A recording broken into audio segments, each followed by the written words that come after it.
ውስጡ እግዚአብሔርን ለማስቀመጥ የተዘጋጀ ዙፋን ያለው ሰው ነበር። ለዚህ ነው እግዚአብሔር በረድኤቱ በመንፈሱ ያጠረው እና ሂድና ሀብቱን ንብረቱን ውሰድ እንደፈለክ አድርገዋል።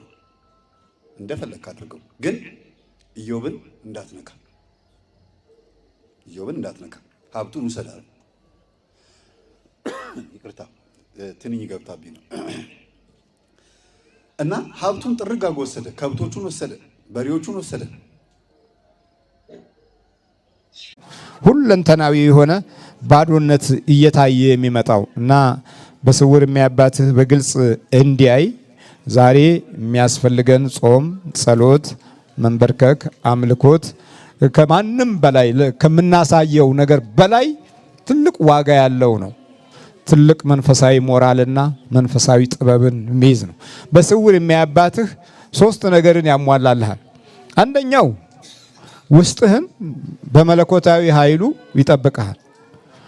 ሁለተኛው ውጫዊ ኑሮህን በበረከት ንፋም እንደተቀበለ ይቆጠርለታል ሲባል ሁሉም ሰው መጥቶ እስቲ ዛሬ ታምሯን ሰማለሁ ስጋው ደግሞ እንደበለው ሆኖ ይቆጠርልኛል ሳይሆን ስጋው ደግሞ ለመቀበል ነው ጥረት ማድረግ ያለብን።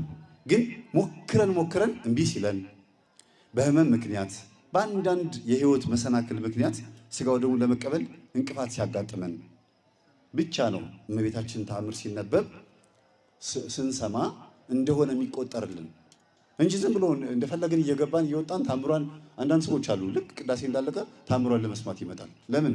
ስጋው ደግሞ እንደተቀበለ እንዲቆጠርለት። እኔ ሲበራ ማን ነው ፊት ለፊት የማየው? ራሱ ማንን? ኢየሱስ ክርስቶስን። ይኸውላችሁ ስንፈወስ ወዲያውኑ ምህረት ካገኘን በኋላ ቢራችንን፣ ሲጋራችንን፣ ጠጃችንን የምናይ ከሆነ ወይም ደግሞ ገንዘባችንን ለማየት ተመልሰን ተንደርድረን ሱሳችን ውስጥ የምንገባ ከሆነ ያ ምህረት መቅሰፍት ይሆንብናል። የማረንን አምላካችንን ፊት ለፊት ነው ማግኘት ያለብን። በምን? በንስሐና በቅዱስ ቁርባን።